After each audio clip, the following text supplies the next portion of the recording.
Hello there, good afternoon and welcome to Newsbeat here on Metro TV. We're coming to you live from our studios here at North Ridge in Accra. I am Desmond Okrekuda. So let's take a look at our headlines this afternoon.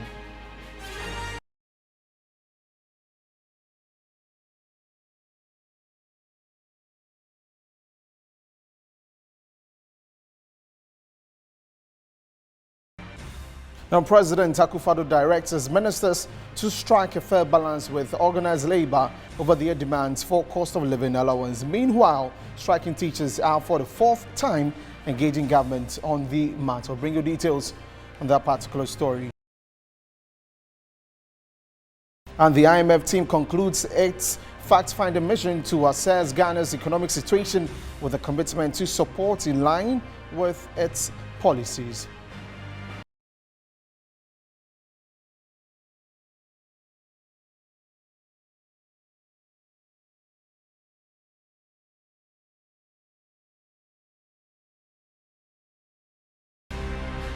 Foreign France, Gambia sentences the country's former intelligence chief Yankubu Baji and 4 others to death for the murder of a political activist during the rule of ex-dictator Yahya Jammeh.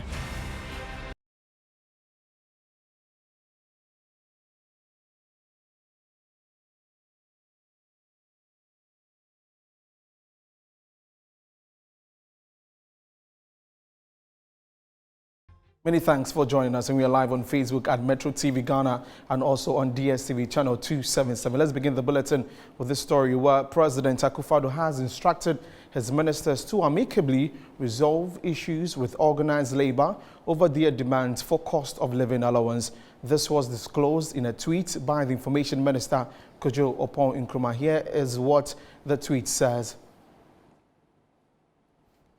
So it says at Nana Akuffo has this morning urged the government team to work with organized labor and arrive at a healthy middle ground in the negotiations for COLA set to hopefully start today.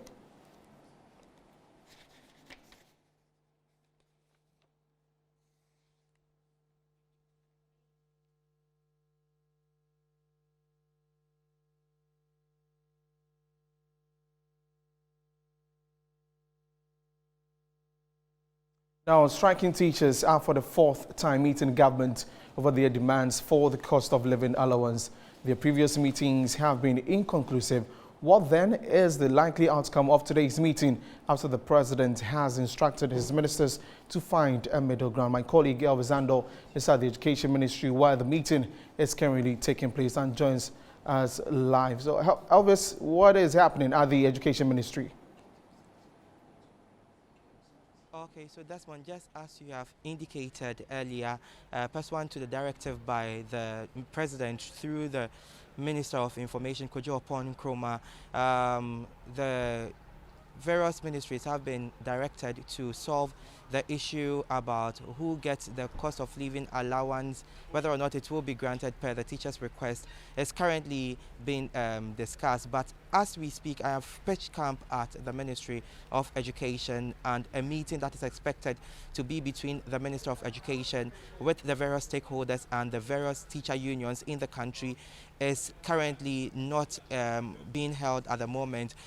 From what we have gotten from the grounds here, we've been told that the meeting has been rescheduled to 1 p.m. And so 1 p.m. the various teacher unions and the minister would be meeting to dialogue on whether or not the 20% COLA, that's cost of living allowance that is being demanded by them, would be granted or would be either bargained on, and then a different percentage would be reached on. But as we speak right now, I'm yet to see any of the various teacher unions representatives here, but the minister, I'm told, is around and is waiting until the 1 p.m. for the meeting.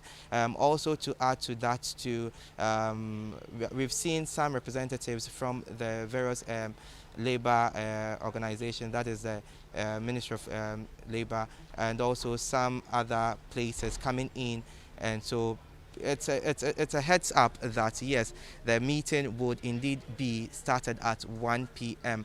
But as to what will be decided on after or before, that we cannot tell at the moment. So I'm going to be here, and whatever happens after the meeting would definitely keep our viewers updated, Desmond. And what is the mood of the teachers ahead of this particular meeting? Just as I've indicated, I've not seen any of the teacher unions here as we speak. So if they come, I would be able to tell whether or not they are a bit anxious, or they are very certain that a determination would be reached, or they are going to still keep on striking until their request is decided on or being given them. Thank you very much, Elvis, and for the details there from the Education Ministry. Now, still on education, but this time to the students. Well, students of Tamale Senior High School in the northern region have called on the government to intervene to save them from starvation. The call is similar to their peers in other schools who have resorted to buying their own food due to shortage. The suffering of Ghanaian students from the second cycle institutions appears to have no end in sight. Government promised to supply the various schools with foodstuff on Tuesday, but this has not materialized. Many senior high schools in the northern region are forced to stop cooking for the students due to the shortage of food and the industrial action by the teachers and educational workers union. At the Tamale Senior High School, the final year students are frustrated and they want the government to step in immediately. Sometimes you go home and they try their best and give you money, and even if you have the money itself, on campus you will not get food to buy. A week ago you will have the money unless you go outside the campus, or you have the money, you will not get much food to buy on campus. So it's very the food they are feeding us is not even good. Not to talk of its quantity, it's not even good. They will not cook it well if you ask that, because they did not give enough food for us, for them to cook it for us. How do you learn with a hungry stomach? Yes, when we get to the dining hall, you'll be called to come and eat, and when you get there, you just get half a ladle, not even up to a ladle. And most of us, it's not easy. In our chop boxes are full of books, no food in the chop box anymore. So we are really, really facing problems, and we think the government should do something about it. Meanwhile, the National Council of Parents-Teacher Associations is urging government to officially close down schools but allow final year students to temporarily stay at school. We are urging government to temporarily close down the schools and then allow only the candidates, that is the JHS 3 students and that of the SHS 3, to remain on campus. And then we see how best we can manage them to prepare them for their end of year exams. The Parents-Teacher Associations also want the Ghana Education Service to adjust the academic calendar to enable students make up for the lost time. Now, the Conference of Heads of Assisted Senior High Schools in the Eastern Region has given the Ghana Education Service up to Friday to provide food to students in the region. Else, the schools would be shut down. And we'll be looking at what is new today. And our Eastern Regional correspondent, Kofi Ejay, joins me on phone. Good afternoon, Kofi, and thank you for joining us this afternoon. What exactly have they been saying to you?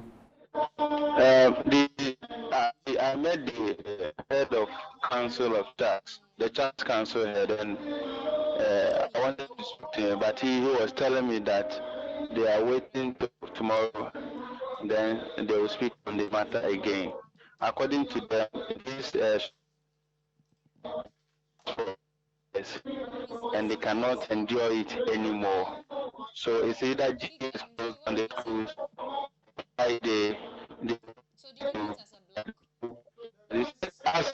Hello, Kofi. Can you position yourself well so we can hear you clearly? We are losing you as you're talking. When I visited Obos, that is Otiwatin Senior High, you could see that the kitchen, the women are there cooking all right. But when I asked them to allow me to go close and check what they are cooking, they refused to allow me to go close to them. But when I was on my way coming, I saw some of the front row students carrying their trunk on their way. When I asked them where they are going, they told me they are going to the house. I don't know if the school authorities asked them to go to the house or not. But as it stands now, The child are waiting till tomorrow for them to speak on the matter, whether the GES will close down the schools for the students to go home for their parents to feed them, or the government to provide the food for them to start feeding the kids in the school. Kofi, did they tell you about the outcome of any kind of previous meetings that probably have been held? They said they heard on the news that the government said they will provide the food on Tuesday, but as it stands now, there is no food in the school. Still, they don't have the food in their storerooms. So it's either the GES close down the school tomorrow, or they will do something about the situation. So you're saying that some of the students are actually on their way home? Yes, I saw some of the students in town. I sent the visuals on the page, carrying their trunks and their bags on their head. And I asked them, they said they are going to the house. They are Form 2 students. You can see them in their trousers. They said they are going to the house. That's what they told me. Okay, is this just peculiar to this particular school, or some other schools? That's the situation there? I saw only one school. I think they are uniform, either in just school or whatever, but I saw only one school, and there were about 5 or 4 students on their way to the house. I don't know whether the school authorities asked them to go to the house, or they are going home on their own. Okay, Kofi, thank you so much for speaking to us, and keep your eyes on the ground. We'll get back to you in our subsequent bulletins. And Kofi J is our Eastern regional correspondent there, bringing us details. He says that some students were carrying their trunks and are leaving the campus. You're streaming live on Facebook at Metro TV Ghana, and also live on DSTV channel 277. We're moving on to some other stories, and well, we have, let's get onto the phone lines now and speak to Clement Apak. But before we do that, let's move on to this one, where a strike action by the maritime and dock workers at the Tema Antarctica port enters day 3 as management fails to reach an agreement with the aggrieved workers for poor working conditions. Reports indicate that police personnel deployed to the area last night assaulted the aggrieved workers, resulting in one of them being hospitalized.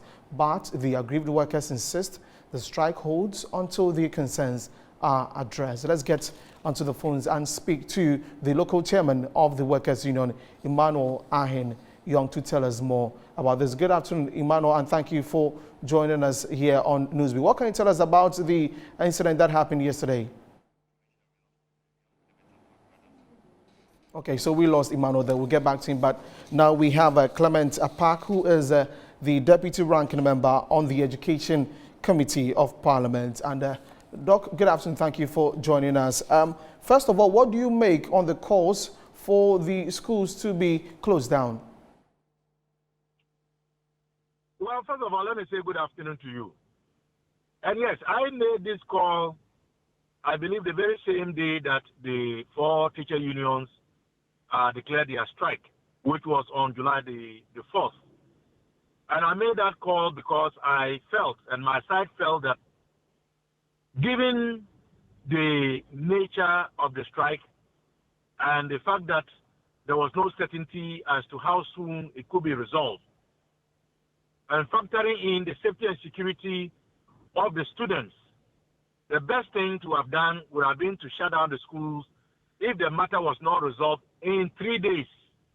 Today, as we are speaking, the strike has gone on for more than 6 teaching days. I believe today would be 8 teaching days where students from kindergarten to secondary school have not benefited from teaching and learning. And yet we continue to keep the schools open. It doesn't make sense to me at all. So I think if others are joining the call for the schools to be closed down, while government tries to find the resources to sort out the teachers for them to go back, I think that it is welcome news. Well, our sources indicate that the shortage is as a result of lack of funds for the buffer stock. What is Parliament doing about the situation? Well, you have raised 2 issues, because we know the one issue has to do with the strike, and my earlier comments were about the strike. Now you are speaking specifically about the unavailability or inadequacy or shortage of food in as far as the secondary schools across this country are concerned. And it is unfortunate because this boils down to the inability of government to pay buffer stock food suppliers. And what we are seeing emanating from Charles Upper West is the same across board. It's not only confined to the Upper West region. So what we should be asking government is why, in spite of approving 2.3 billion to fund the senior high school program for 2022, government still owes buffer stock food suppliers, and that is causing them to refuse to supply food to our secondary schools.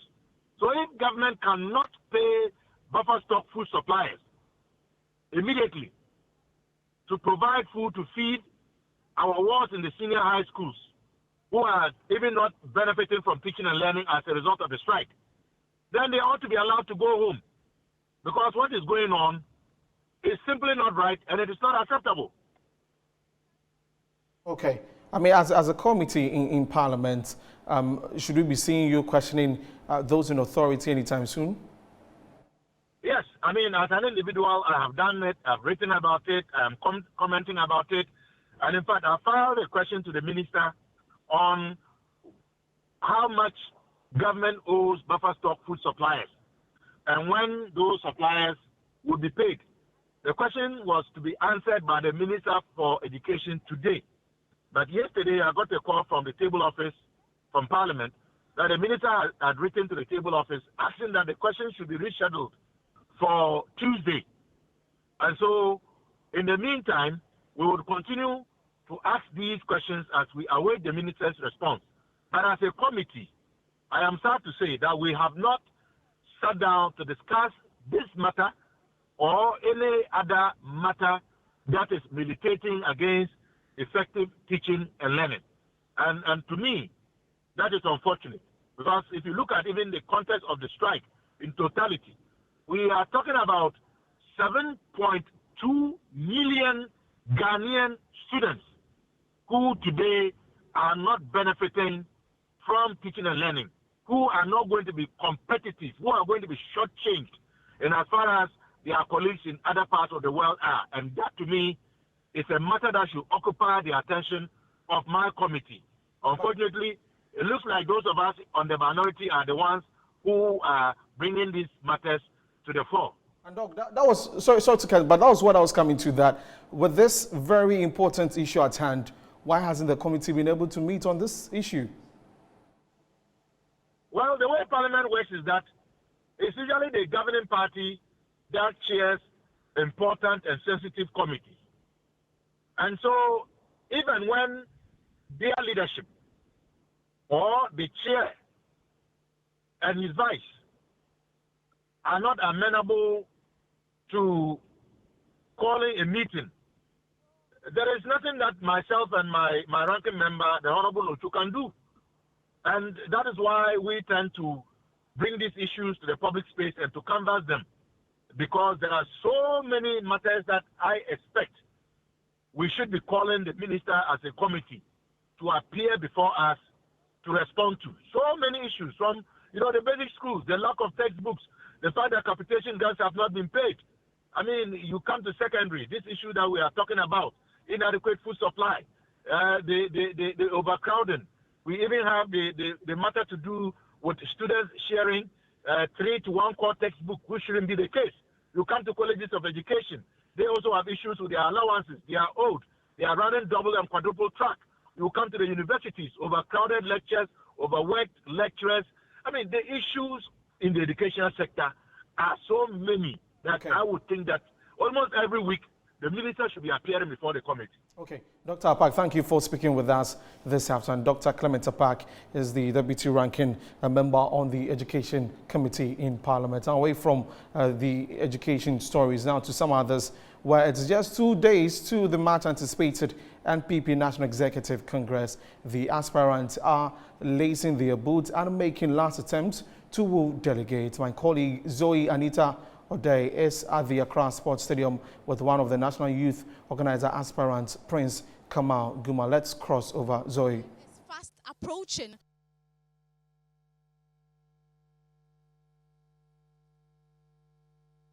for the New Patriotic Party's national election, and I'm currently at the Accra Sports Stadium. The New Patriotic Party with paraphernalia and also preparations are underway. I'm currently with National Youth Organizer and I want to interact with him. Hello, sir. Hello, how are you? I'm fine. So what are your expectations tomorrow and on Saturday? Expectation is that MPP, we are going to have a very peaceful and transparent election. This is a party that have a history of peaceful and transparent election. So I think tomorrow we are going to have a peaceful, transparent and election on Saturday. Okay, so Suleiman indicated that he wants the elections to be postponed. What kind? If Suleiman says so, and Suleiman has a legitimate concern, which the election committee is hasn't addressed it, I think, because if you are going to an election such as big as a national election, and you have an aspirant who spent over 1 year, almost 2 years, campaigning, put his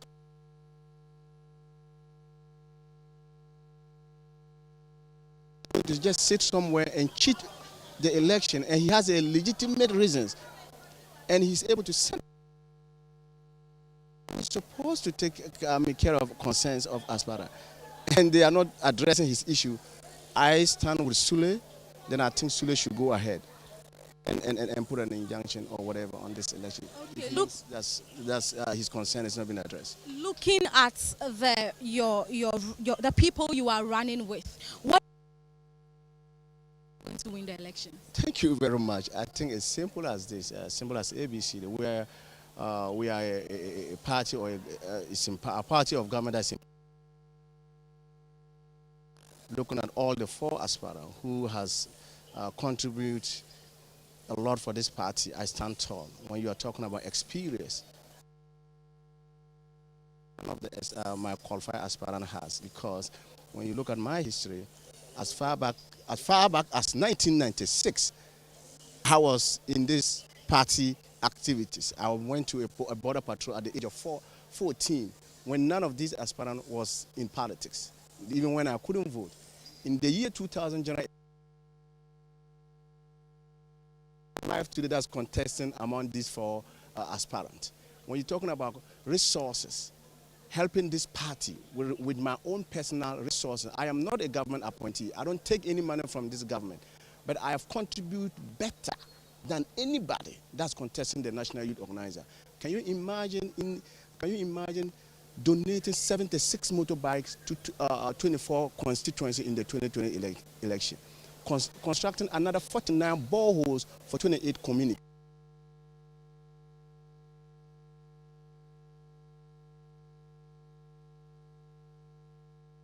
I roll those things out and I help. When you look at my record of help,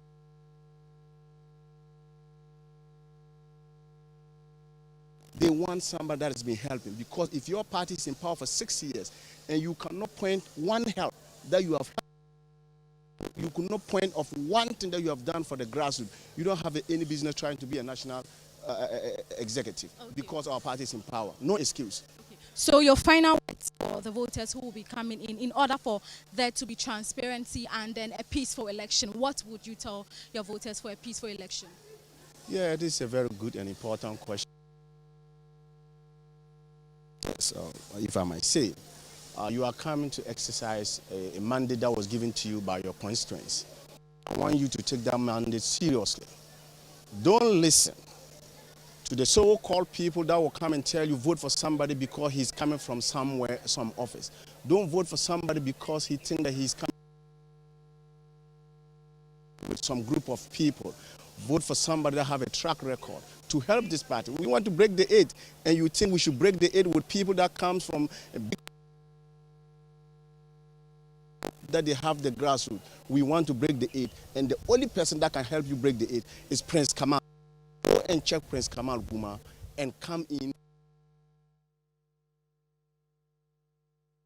That was my colleague Zoe Anita Odei from the Accra Sports Stadium. The Executive Director of the Media Foundation for West Africa, Suleiman Abrama, is urging the NPP to postpone its upcoming Congress in the face of the harsh economic conditions in the country.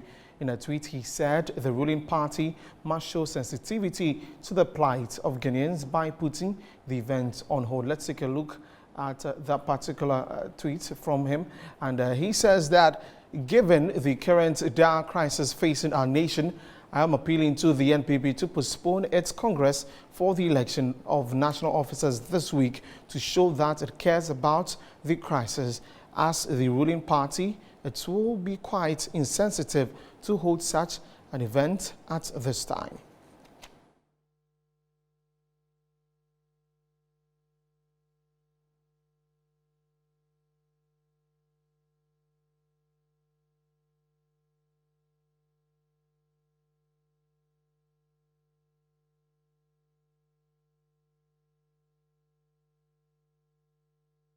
Now let's get some views on this as we speak to a political science lecturer, Professor Ransford Jampo, and about his thoughts about this demand that, the Congress should be postponed, and also that of the striking teachers. And good afternoon, Professor Jampo.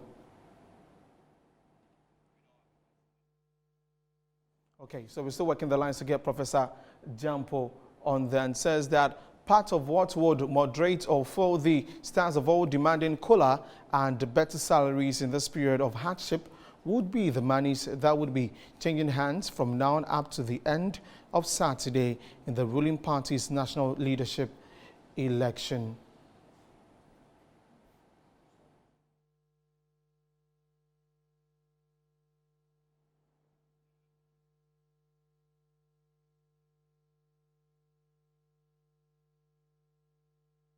And that was from Professor Ransford Jampo. Now to some other stories. Civil service organizations are calling on President Nana Akuffo to consider reshuffling his ministers who they say are becoming complacent and seen to be acting with impunity in some situations. Senior Vice President of Imani Ghana, Kofi Bento, and a research fellow with the Center for Democratic Development, CDD Ghana, Dr. Kojo Asante, believe it is a contributing factor to the country's economic woes.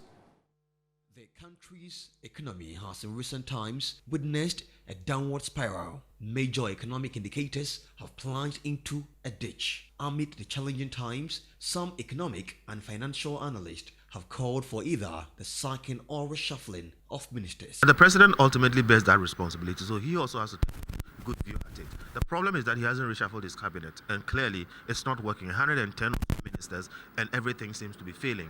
A research fellow at the Center for Democratic Development, CDD Ghana, Dr. Kojo Asante, is shocked the Akuffo-led government is the first in the Fourth Republic not to have reshuffled ministers. The first time in the Fourth Republic that we've not had, I don't remember the last time we had any reshuffle at all.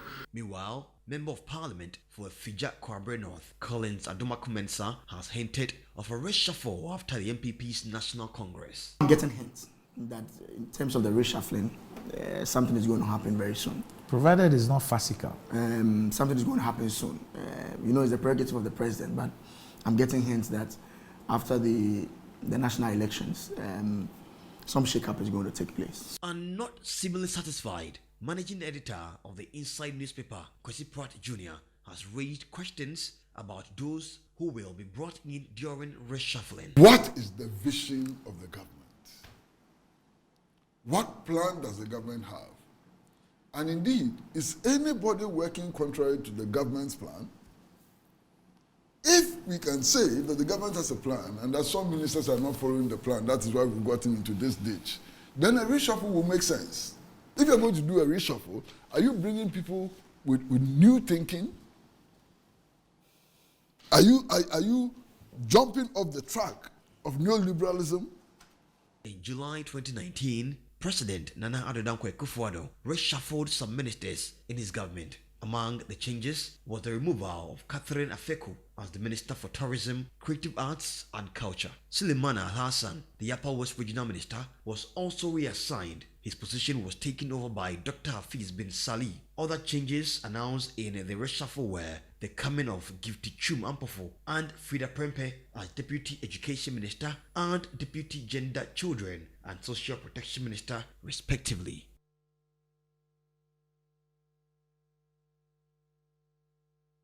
And you're still watching Newsbeat here on Metro Television. We're taking a break. We'll be back shortly.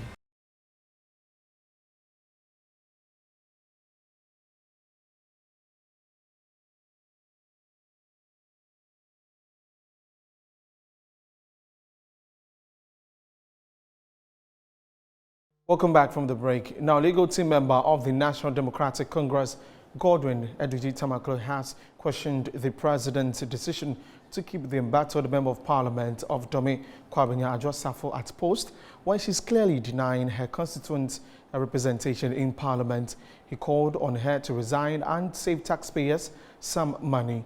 Also, the MP for Butiano English Amanfro added that Adjosafo should have honored the summon by the Privileges Committee to explain her long absence from post without permission. What is it that Mr. Akuffo cannot simply ask Adjosafo to step aside and give that ministry to someone who would have the time to work for the Republic? Right as I speak to you, school feeding caterers and others fall under her ministry. The arrears, the agitations. Why should we have another minister performing another role, getting additional responsibility for the women and children ministry, when the president can get someone appointed so the person can focus on that ministry? What is it that Adjoa has on the president that he cannot fire her? For me,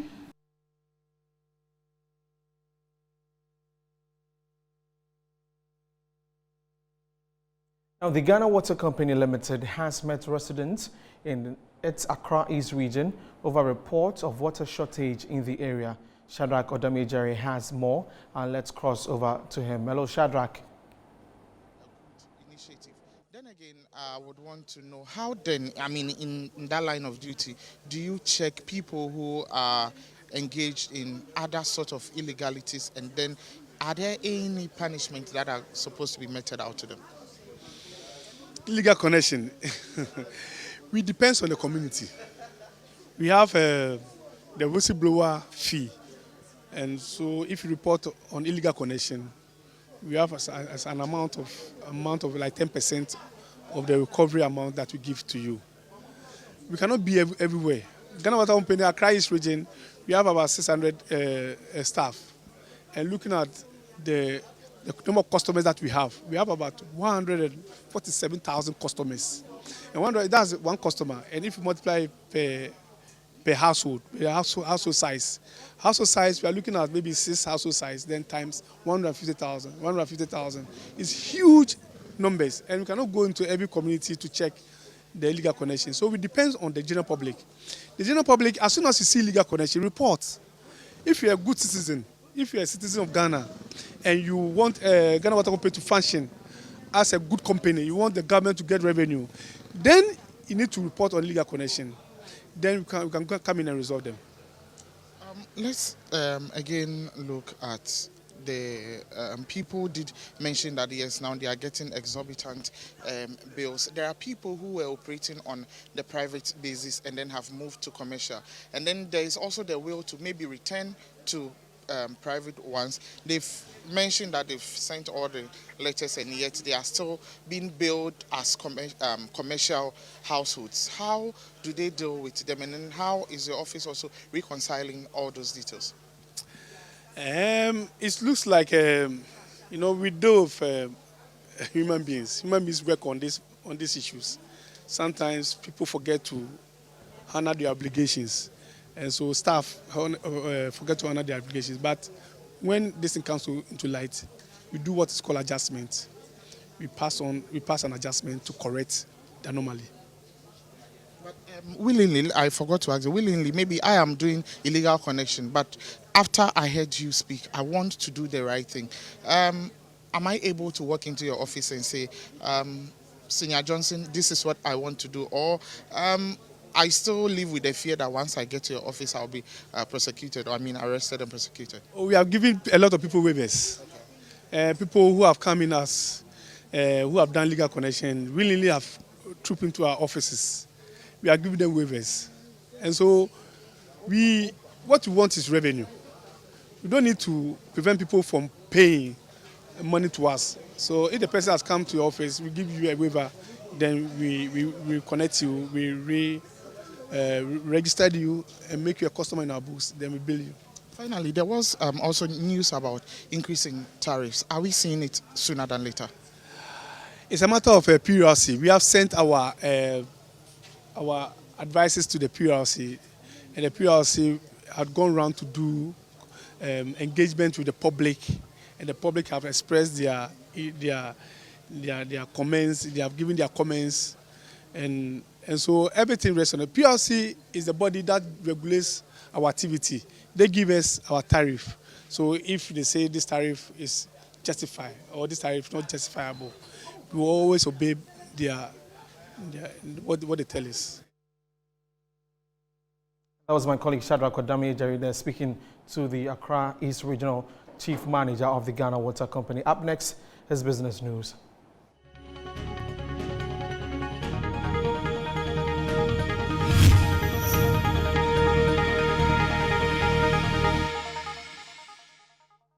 And in business, an International Monetary Fund staff team led by Carlo Shalovich visited Accra from July 6 to 13, 2022 to assess the current economic situation and discuss the broad lines of the government's enhanced domestic program that could be supported by the IMF lending arrangements. Let's go to the slides and see some of the recommendations and issues the team raised. So on your screen, you see the International Monetary Fund IMF staff team concludes discussions with government. And according to the IMF, one Ghana is facing a challenging economic and social situation amid an increasingly difficult global environment, and goes on to say the fiscal and debt situation has severely worsened following the COVID-19 pandemic.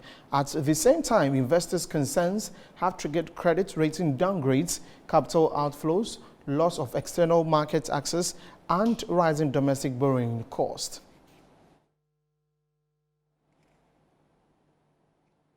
And in addition, the global economic shock caused by the war in Ukraine is hitting Ghana at a time when the country is still recovering from the COVID-19 pandemic shock and with limited room for maneuver. These adverse developments have contributed to slowing economic growth, accumulation of unpaid bills, a large exchange rate depreciation, and a surge in inflation.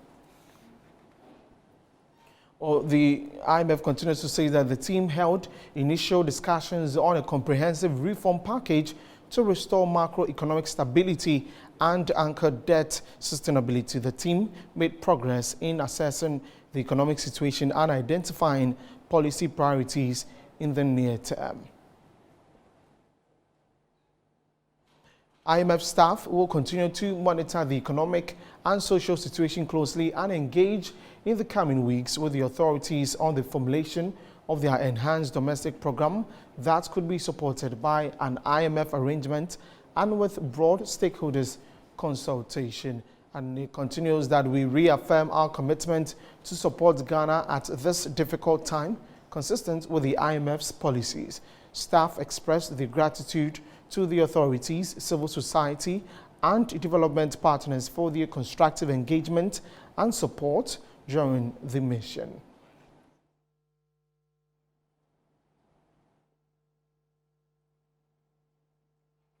Now joining us via Zoom is an economic expert, Daniel, and for more on that. Good afternoon, thank you for joining us. What do you have to say about the just ended meeting between the IMF and the government? Thank you very much. I think having perused the recommendation put out by the IMF, as an analyst, I wasn't too surprised because it was the very thing that we have been saying. We've said it over the period. Of course, government has got into a place where the debt ratio, that's the fiscal aspect of the budget. Our debt issues is increasing. We do not have sufficient reserved to meet our payment obligations. I think one of the things that they said that they will be monitoring the social aspect of it. The social aspect has to do with some of the social interventions that the government has rolled out, the free SHS, free feeding, the allowances and teachers. I'm sure the IMF will be making a very strict recommendation in that respect, and that's the reason which they said they would like to monitor that social dimension. In respect of the economic dimension, we all know that government is broke, government doesn't have the money, our situation is bad as it stands now. Our reserve is falling, our debt rate is high, inflation is going up. So on the macroeconomic environment, things are not too good. So per what I've read from the IMF recommendations, it is evidently clear that the IMF will be coming on board to support government to be able to support the balance of payment issue we're facing currently, and to some extent try to manage the macroeconomic environment in terms of stability. Okay, now there have been concerns that some programs or some things that the government has been working on will be cut down per the recommendations that has been given by the IMF. Is that going to happen? Yes, certainly so. I think if these are, let me put it, diplomats, so to speak. They have a very diplomatic way of putting out information. So what I have perused, and considering the past, they will be making recommendations with respect to our wage bill. They'll be making recommendations in terms of curtailing or cutting down some of the social interventions, which I've indicated earlier, of course, and they will make a recommendation, even government, how government can beef up domestic revenue mobilization. So I wouldn't be surprised. We should be expecting some other introduction of new taxes or increases in the tax rate. I'm sure these are some of the recommendations that IMF will come out with. Of course, the Ghana government is supposed to also come out with a domestic program. But at the end of the day, I'm of the view that these are the areas taking into consideration their communique. These are some of the areas that the IMF will be, asking us to operate along with.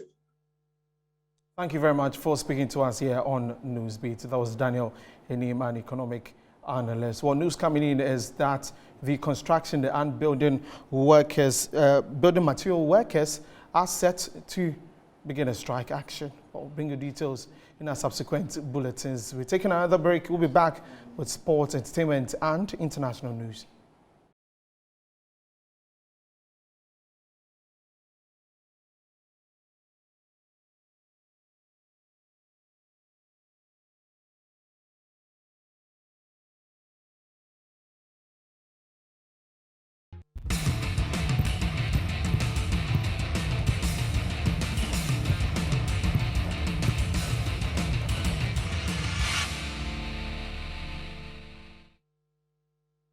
It's 48 past midday here in the Ghanaian capital, Accra. My name is Phil John Korte, and it's time for sports.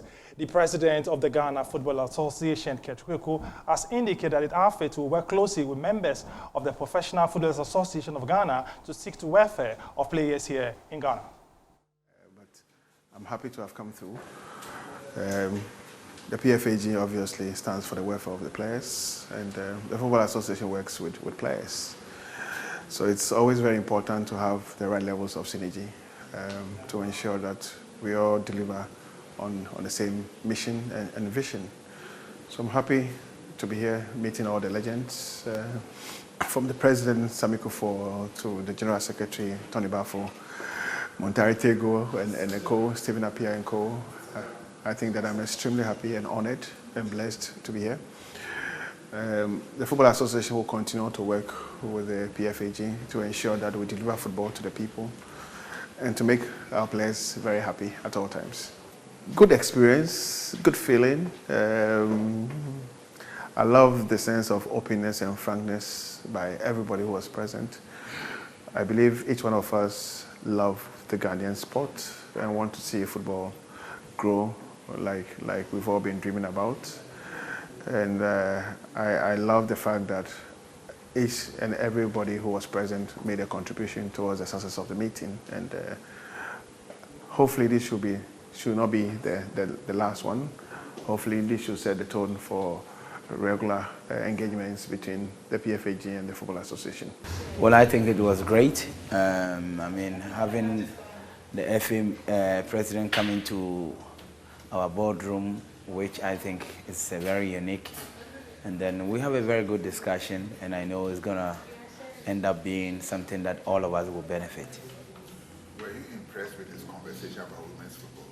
Very, very impressed, because he taught us something that maybe we don't know, but he made it open, and he was very, very open to every situation that was going on. So I believe that all this procedure will come into place.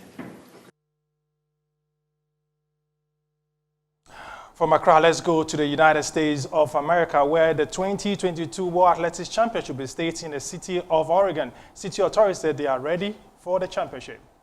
The 18th edition of the World Athletics Championships begins in Eugene, Oregon on Friday, and though it is remarkably the first time the event has been held in the United States, the sports leaders are banking on it, causing a stir in the host country. One of the great anomalies of athletics is that the United States has never really taken the sport to its heart in terms of live attendances or TV audiences or media coverage. This year's event, postponed from 2021 due to COVID, is being held in one city where one might expect unceasing support. Trackdown USA, the home of Nike and the host of many of the country's leading meetings. Yet, even here, thousands of tickets have yet to be sold for the rebuilt Hayward Field Stadium. While that is not hugely unusual for the event, apart from London 2017, where there was barely an empty seat to be had on any day, it will not be a great look for the newly built 12,650 capacity site, with the nearby Autzen Stadium, home of the University of Oregon's American football team, regularly filling its 54,000-seater seats. It is a stark reminder of where even elite international track and field sits in the country's fan pecking order. Well, that's it. But remember that Ghana will be part of the World Athletics Championship starting on Friday. That's your sports. My name is Phil John Korte Hetty, standing by for the latest in showbiz. Well, Big Brother Niger returns. I'll bring you more details after this.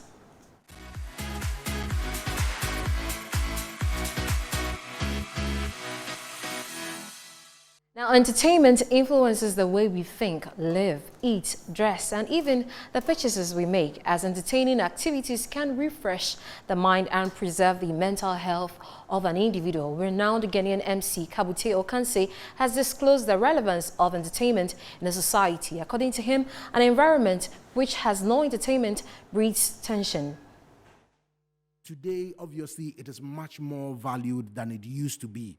And now people are also realizing the power that the creative industry has to influence change and to make a difference in the society at large. It's important for people to be entertained. It is an important part of national security, if you ask me, for people to be entertained. Yeah. Because the honest truth, an environment or a society that does not have viable and quality entertainment is an environment that is whose people are frustrated to the hilt, whose people have no way of diffusing their dissatisfaction, their anxiety, and therefore they are more prone to expressing it in more, uncomplimentary ways. Yeah. So it is an intentional, system that creates opportunity for relaxation, for entertainment, for leisure. And when you do that, it naturally curates opportunities for cultural experience. Now, Africa's most popular reality show, Big Brother Naija, returns for its 7th season this year with a double launch show on Saturday, July 23rd and Sunday, July 24th, 2022. Organizers promise more twists than any other season has seen. This season's winner will take home a grand prize worth of 100 million naira. That includes 50 million naira cash and other exciting prizes. As this season witnessed a return from COVID-19, previous elements included a fan favorite ninjas and a live studio audience are set to return. Fans can also expect a lineup of more engaging tasks, unpredictable twists, and Big Brother's wit. That's it for entertainment news on Newsbeat. My name is Harriet Adi Desmond. Thank you very much, Harriet, for bringing us entertainment. Up next is international news.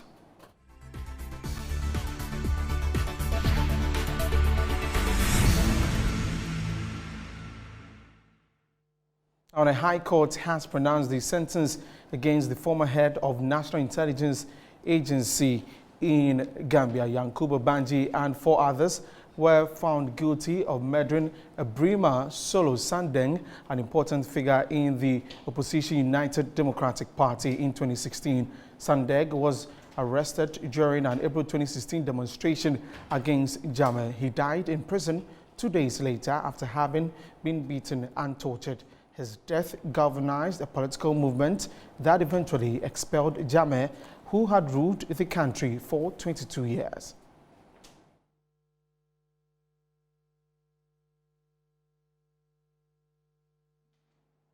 And that's all for the news this afternoon. Many thanks for watching. We came to you live from our studios here at Northridge in Accra. I am Desmond Okwekodans. We'll be back at 7 p.m. with News Night. But before that, 4 p.m. with News Flash. Do enjoy the rest of our programs. Bye-bye.